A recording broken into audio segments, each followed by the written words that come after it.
Hello everyone, my name is Jamie and welcome to episode 23 of the Break-Thru Active podcast. As usual, I'm here with Mitch. How are you, mate?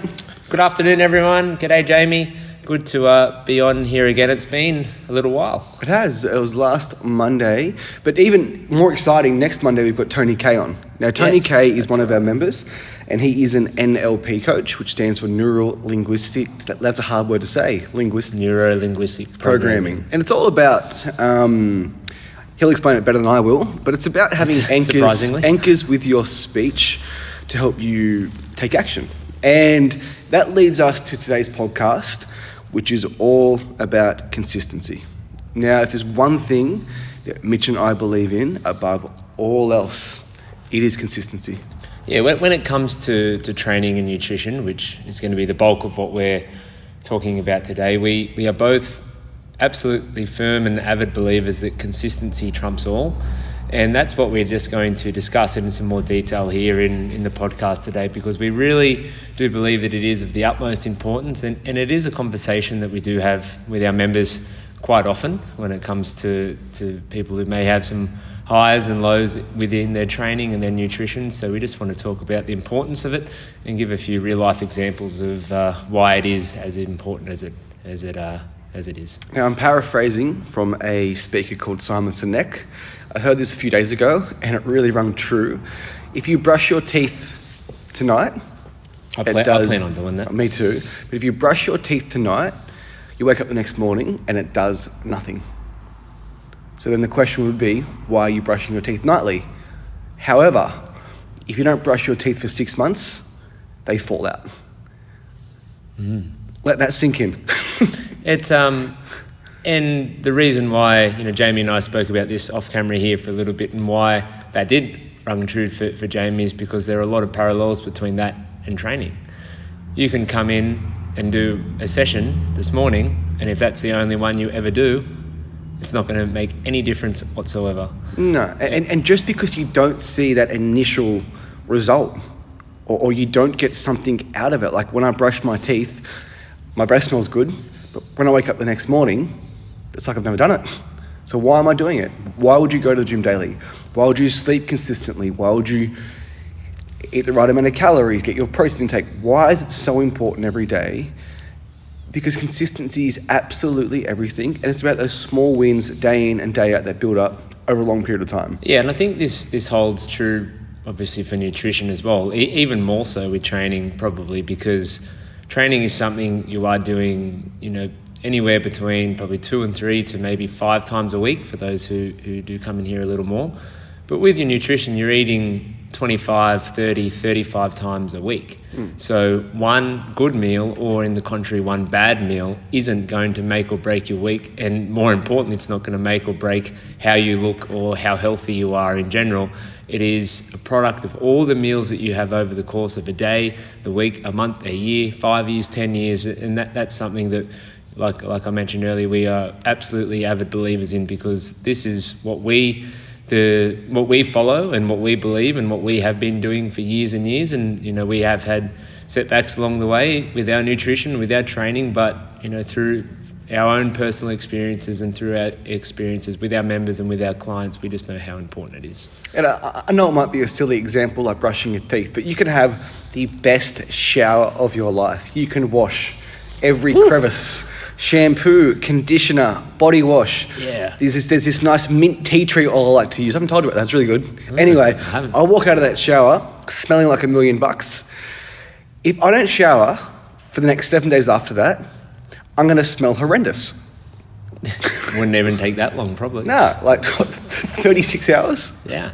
Same goes with cleaning your house, and I'm not the most clean person at home. Just ask my girlfriend. But if you clean your house top to bottom, give it an absolute great spring clean out every bedroom, vacuum, mop, clean the skirting boards, do the kitchen, bathroom, laundry, it's going to look great. And then, depending on how many people live in your house, maybe a week, 2 weeks, 4 weeks, 6 weeks later, it's going to look like it has never been cleaned, and you need to do it again.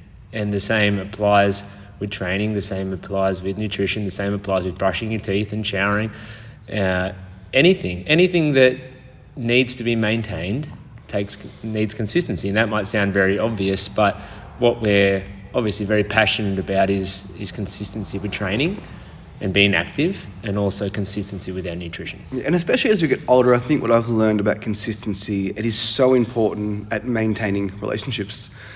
We have both combined probably 2 or 3 friends that don't live in Newcastle. 2 or 3 friends between us. That's all right. I'd rather 2 or 3 really great friends than a bunch of acquaintances. That is Elliot and namely Jared. And I make sure I go out of my... I go out of my way. It's on my to-do list to make sure that I touch base with both of them to maintain that relationship. So it lasts forever.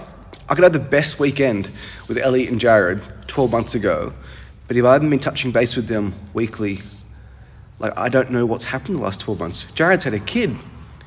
I think professionally it's really important for us as well. We've had this business for going on 6 years now, and something as simple as posting on Facebook, and I know Jamie's been doing it quite regularly lately because of his outstanding new camera. It's a really good camera that he's got on his phone. If you haven't heard about it yet, I'm sure you will soon enough. But posting consistently on Facebook now, 6 years ago when we first started and we decided we wanted to start posting daily, that at the time probably didn't mean anything, and obviously now those posts don't mean anything. But fast forward 6 years later, and that is 2,200 days down the track, and we have posted across 5 pages. We've posted just about every day, multiple times on some days. We've had different pages for different locations and different boot camps and different gyms. So we would have posted over 10,000 times. Exactly. It is thousands and thousands of times, and it all comes back to that initial decision that we wanted to be consistent with that. And the same goes with us running sessions, the same goes with our timetable, the same goes with us turning up to sessions and not calling off sessions and having consistency with our timetable. That builds trust among our members that we are always going to be there and we are always going to turn up, and we aren't going to be making these drastic changes to the timetable that they enrolled in. So I feel as though consistency for us within our business has been probably the most important thing that we've been able to follow and been able to maintain here over the last 6 years. Yeah, and it's 5 years and counting, and it's going to continue. But what happens if you don't post on Facebook for one day? What happens if we start cancelling sessions? What happens if I stop texting Jared and Elliot? What happens if I stop brushing my teeth? One day doesn't hurt, maybe 2 days, maybe 3 days. But the longer you stop doing those things that you're supposed to do daily, the more acceptable in your own mind that it's okay. And we hear it all the time from members that join us. I went to this other place and they used to cancel sessions frequently. I'm sure that person cancelled one session and then thought, oh, well, the members didn't mind too much. I'm not feeling well today. Let's cancel tomorrow too. And then I guess... That is particularly true with nutrition, I find. People, they might eat good the whole of Monday, they eat well for Tuesday, breakfast, and then for lunch they've got something in their staff room at work, and they have a pizza day on Tuesday. Pizza day Tuesday lunch turns into a cupcake for afternoon tea, and then Chinese for dinner, and then all of a sudden they have lost that momentum, and that whole week goes out the window until that following Monday. Absolutely. And that's where that one meal, that Tuesday lunch meal, is fine, as long as that next one and for the remainder of the week they're back to what they're doing. And that comes back to consistency, because you need to look at the bigger picture of, like I mentioned before, if you are eating 25 meals a week, if you were to eat one bad meal in a week, 1 out of 25, 4%, you're doing pretty damn well. Yeah, and it's the same thing. Like people say, how often should I come to training? And someone will join us, I'm going to be here 5 times this week. And we're like, Saturday, 6 times this week. Well, how about you start with 3 sessions? Because they might come 6 times that first week and week 2, but week 3 when life comes up, when their children's sick and they attend 3 sessions this week, they feel like a failure.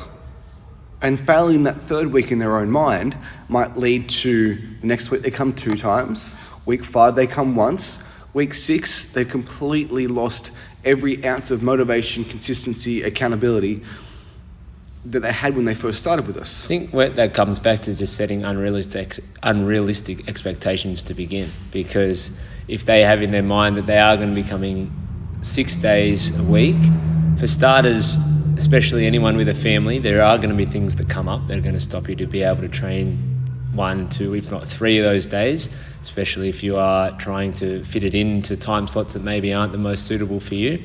But also for someone starting out, your body isn't ready for six sessions in a row straight up. So you're going to feel sore, and if you feel like that you may need a day off to recover, you don't want to feel as though that you are failing because you're not living up to your expectations. So that's where we are really adamant with people starting out, that you don't need to come every day, far from it. What's more important than how many times you come in that first week is how many times you come in the 20th week or the 40th week or the 100th week, 2 years down the track. If you're maintaining 3 sessions a week over a 2-year period, you've come over 300 times, and you're going to be in great shape compared to where you are right now. I've got a question for you. Yep. Day 1, you join the gym. The trainer says you do 100 push-ups right now. You haven't done push-ups ever before. You're pushing through failure points. You are absolutely exhausted. Your chest muscles are falling off the bone. Or the same person comes in, and instead of doing 100 push-ups on day 1, they do 30 push-ups Monday, Tuesday, Wednesday, Thursday. Now the person who on Monday who's done 100, they feel great. They tell their friends, I just did 100 push-ups. But for the next 3 days, they can't lift their arms over their head. They can't move. They don't train. They're sore. They don't want to come back. Yet the person number 2, who's done 30 push-ups for 4 days straight, they've done 120 push-ups. Not only have they done more work than person A, they feel great. They can still move. And that's a great analogy for it does not need to be all or nothing. For me, that's what I find is the number one issue with nutrition. People are all in Monday, and then they have pizza on Tuesday, and then they're all out, and they start again. There's no middle ground. And I think a lot of that is with training starting out as well. I have conversations with people who start out, and they'll say, listen, I want to come Monday, Wednesday, Friday. I want to let my body have time to recover in between. It's all I'm really ready for at the moment. And I say, fantastic. That is the exact conversation I was going to have with you, but you've brought it up. That's great. I've got some other people who will say, I feel great. I'm going to come every day. I'm going to try and sneak in a Saturday session. I'm going to go for a run Sunday morning. And it's like, well, hold the phones for a moment here. You haven't been doing anything for the last 3 years. Then all of a sudden you're jumping into 5 or 6 sessions a week at the gym and then trying to run on your off days. It's just not going to work. Your body's going to fall apart. And the likelihood of you complying with that plan and adhering to that is very low. And I don't mean to be a pessimist in that sense, but if you've just had 2 years off training, the likelihood that you're going to do that for a week is low, but the likelihood that you're going to be able to keep that up and to be able to stay out of injury is pretty near impossible. So yeah. you need to have a plan in place, and it needs to be manageable. It needs to be something that's going to work for you and something that you're going to be able to sustain moving forward. Yeah, and a person might join, they might come 25 times that first month, and then they get injured, they get hurt, and then they average 1 session a week for the remainder of the year. That person has done 77 sessions, or the smart person who had that conversation with Mitch, they come 3 times a week for a year, and they do 156 sessions. Nice math. So they've done 3 times the amount of sessions. That person's done 20 more push-ups. That person has been more consistent. Has brushed their teeth every day. They brush their teeth every day. Twice a day, They've showered every day. Yeah, and like Jamie mentioned earlier on, brushing your teeth 1 time or even for a week, if you do it twice a day, 7 days in a row, like big whoopee. Like in the grand scheme of things, if you're still brushing your teeth twice a day for the next 10 years and for the rest of your life, that is why we brush our teeth. That is why we have oral hygiene and oral health standards. That is very much an ongoing thing. And the same goes with training. You can kill yourself for a month, and then after that first month, if you're not maintaining any sort of consistency, it is meaningless. And if anything, you probably were better off not even starting in the first place, because you're going to feel a lot worse than you did a month ago, because you're going to think, I got into it, I started training, I felt great, and then I stopped again. We'll stay with teeth brushing for the moment. But imagine if you have to maintain good oral hygiene, you had to brush your teeth 24 times a day. Every single hour, on the hour, you had to brush your teeth. And if you did that, you'd have the most perfect teeth in the world. Or person number 2 brushes their teeth twice a day, morning and night, and their teeth are 95% there. What is more likely? Do you want to wake up every hour on the hour to brush your teeth for that extra 5%? Do you want to come to the gym 6 days a week? Do you want to eat chicken and broccoli every single day? Do you want to be in bed 8 hours every single night? Do you want to ruin your social life? Or do you want to find that middle ground? Yeah, and I think that middle ground, like you said, is if someone who trains 3 times a week and eats healthy 85% of the time, that's 6 out of 7 days a week, and they drink a good amount of water, they get a good amount of sleep, they are going to be better off than 95% of everyone else walking around in the world. Yeah, and the person who tries... that is far from the middle ground. If middle ground is 50%, they're at 95% if they're doing that. And for a lot of people starting out, they may think, oh, that's easy. Like, I should be doing more than that. But when you look at it in the long term, if you're able to maintain that moving forward over a long period of time, you are in great stead. Absolutely. And it just goes back to the person brushing their teeth 24 times a day, every hour on the hour, or the person brushing it twice a day. Option A might be better. Have to get a dentist on the show to ask. Yeah, we will actually. We'll find someone. But option B is so much more likely, and it's going to happen. And I say it all the time. If you exercise 3 to 4 times a week, if you eat the right amount of food with a good amount of protein, drink the right amount of water, and go to bed on time, you will achieve 99.9999% of your goals. And if you want to achieve that last millionth percent, and you want to train 7 days a week, and you want to eat 9 times a day and sleep 10 hours a night, then this isn't the place for you. No, and there's probably only a very select few people in the world who can do that. They're called Olympians. Yeah, they're professional athletes who get paid to do that and have all the resources in place. And we don't have anyone in here that wants to do that. But even this is speaking to people who may think they need to do a lot more than what they think to get in shape. That's what really this comes down to. We feel as though some people think they need to train a lot more. We feel as though they need to eat a lot better more often and really do all these incredible things to get in good shape. And at the end of the day, it really is just about consistency. As long as you do have a good plan, if you are consistently doing the wrong thing, that's not going to work either. But as long as you're consistently following a plan, which we feel like we have in here with training, and you are following a good plan with your nutrition, then you're going to be in good stead, and you're going to be healthy, you're going to be fit, you're going to be strong, and you're going to be in good shape. And if you are that person who has been consistent for a year with us, and then you're shredding for the wedding in 4 weeks' time, maybe then would be a time we could turn it up a bit. And you might come 4 sessions a week, and you might track your nutrition more closely. But that is for a wedding. That is for one of the biggest moments of your life. It is not because you decided Sunday night on Monday, you're going to get in the best shape of your life, I'm going to train 7 days a week. Probably getting your teeth whitened before your wedding too. You would, yeah, absolutely. Brushing your teeth twice a day and getting your teeth whitened. Yeah. But I have a question for you here, Jamie. So when it comes to training, we can kind of agree that 3 times a week is good for most people. There are some people who are a little bit more conditioned and their body is able to handle some more. And then you've got some people at the other end that probably only need to come 2 twice a week. But when it comes to nutrition, what is your opinion on what the gold number is of, I guess, quality nutrition, whether it be 90, 10, 80, 20, somewhere in between, or how do you look at that? I'm 90-10. So explain that a little bit. I imagine that most of you eat 3 times a day. So therefore, you have Monday, Tuesday, Wednesday, you have 9 meals. That means on that Thursday during meal 10, 11, and 12, you should have a really flexible meal. And I'm not saying you have a cheat meal. I hate the word cheat because you shouldn't feel guilty for eating food. I'm not saying you go to the all-you-can-eat buffet. But I'm saying that if you want to go out for breakfast with friends and have avocado on toast with a chai latte, you should definitely do that. So you would, for someone who eats 3 times a week, that would be 3 times a day, 21 meals. Yeah, so probably twice a week. Twice a week. So you think that 90-10 is a good? I think it depends on your goals. If you are shredding for the wedding, bruh, then maybe once a week.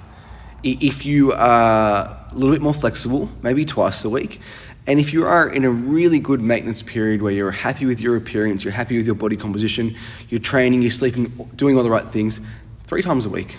It all comes back to your goals. But more often than not, I think 90-10 is really fair. Because 90-10, that means if you are eating... And the other thing too is if you're eating clean, I don't like the term clean. If you're eating just good, healthy, nutritious food that fuels your body, and you feel like that treat, you feel like that crunchy, you feel like that ice cream, it's only 3 days away. And there's always light at the end of the tunnel. I think what you just missed there as well is 90-10 is a vast improvement for most Oh, people. yeah. You guys probably, not you guys particularly, but you're probably 50-50. Yeah, well, I feel like the people who are listening to us now and the people that are within our network at the gyms, they are obviously healthier than the average Joe in the community because they're a member of a gym and they are training and they're listening to this, so they obviously have some interest in it. But even for you guys, if you are eating 90% of your meals to be quote unquote healthy and 10% is, even if it was absolute rubbish, you're going to be in a pretty good state. Yeah, absolutely. I think even if that 10% was off to the buffet or Macca's or pizza or whatever it is, the worst of the worst, if that is only 10% of your meals, then you're going to be fine. I think when the experience that we've had with working with people in their nutrition, it is a little more like half and half. And sometimes it's even the other way around. It might be only 25 or 30% good and the rest is rubbish. Yeah, and you get people that make sweeping declarations on Facebook, I'm not having fast food for the rest of the year. Just don't have fast food Monday for lunch. Have fast food twice a week. Try and get through to Friday. Yeah, I think that's that all or nothing mentality. And then when you eventually fail, I'm not being pessimistic either, but I think we're both pretty disciplined and we both eat I guess, off plan. We have unhealthy meals twice a week. It's just going to happen. So do not set yourself up for failure.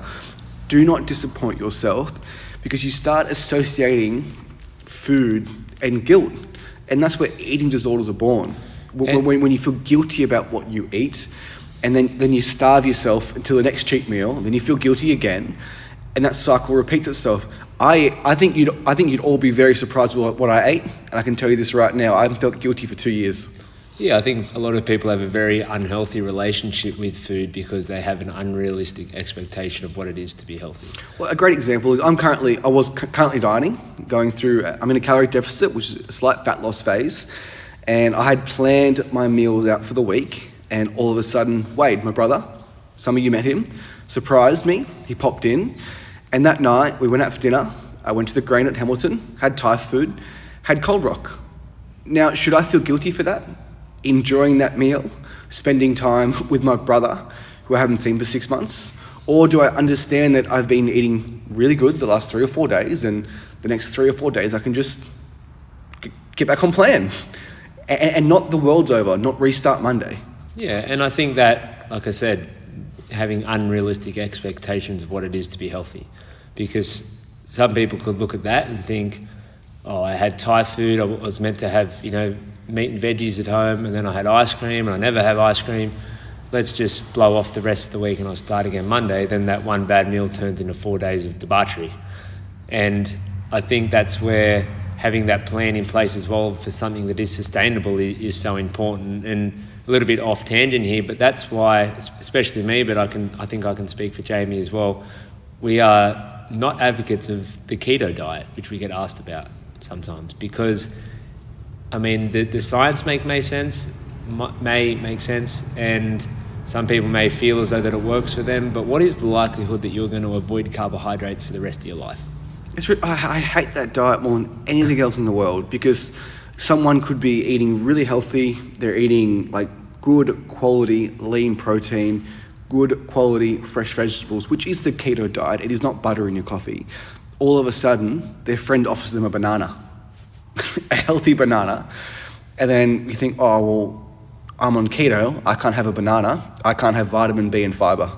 And then they eat that banana, and they're thrown out of ketosis, and the world ends, and then on Monday, they start intermittent fasting.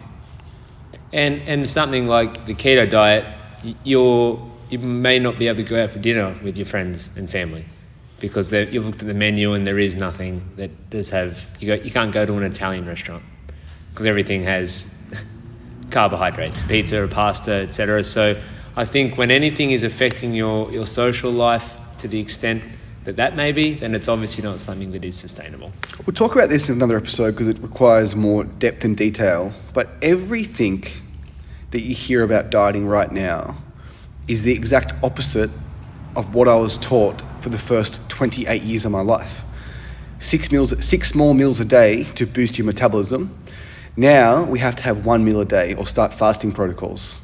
Yeah, there's a lot of wild science. It was low fat diet. You can't eat fat. If you eat fat, you'll get fat. Now with ketogenic, you got to have your fat. You got to put your butter in your coffee. You got to spark ketosis.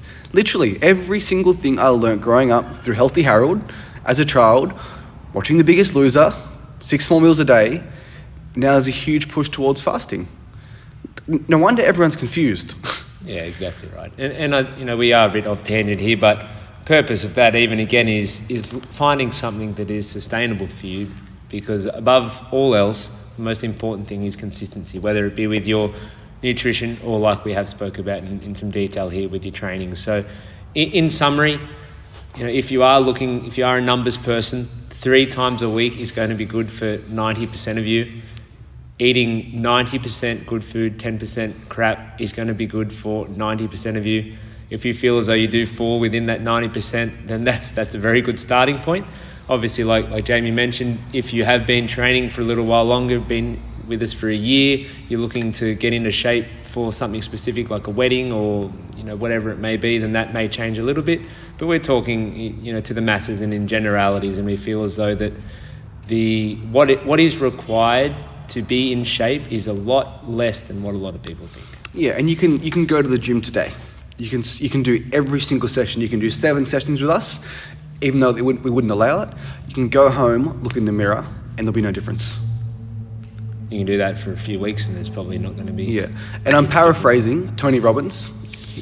I love Tony Robbins. If you don't know who he is, I recommend you listen to him. And the quote is that people think success and failure is one event. And what I mean by that is some people think they wake up overweight and it happens overnight, or you become successful overnight. And the person who's overweight, it's 5 years of making poor choices. It's not overnight. So how can you expect to fix everything overnight? We said this before also, but you can spend 5 years doing the wrong thing, destroying your body. You can put on 50 kilos and you can probably reverse all that damage in about 12 months. That's a fair deal. Yeah, absolutely. That's why it is so motivating for that thought of people. You can go without training, without a lick of exercise, or without caring about what you're putting in your mouth for a whole decade. And if you were to dedicate yourself to 3 sessions a week for a whole year and eat 90% good food for a whole year, you are probably going to be fitter and healthier than you were 10 years ago. So it's a 10 to 1 ratio. So like you said, it is a very fair deal. And I think that is something that people need to remember. And Mark Barb was on the podcast. He was 150 kilos. He was the overweight guy his whole life. He trained with us for a year. He lost 40 kilos, and now he is the fittest and healthiest he's ever been. And he looks around at his friends, and now they look towards him for inspiration. 1 year of good choices. Yeah. So I think it is something that we will speak about again, but we are really firm believers of the importance of consistency. Obviously for us, with the business we have and with you guys, we're talking about training and nutrition, and we just wanted to give a few other examples of why consistency is important. We found it to be really probably the most valuable thing that we've done in terms of us professionally within our business, being consistent with our Facebook posts and with our communication and with our sessions and with our timetables. So we feel as though that holds true for a lot of other aspects in life, which is why we wanted to share. Make sure that you brush your teeth tonight. Yep, I sure will, just like I did this morning. All right, guys, thanks for listening. Have a lovely, lovely day. On Monday, Tony K is on, one of our special guests. We're very excited. I hope you enjoyed this episode. Thank you so much. Thanks, guys. Have a good one.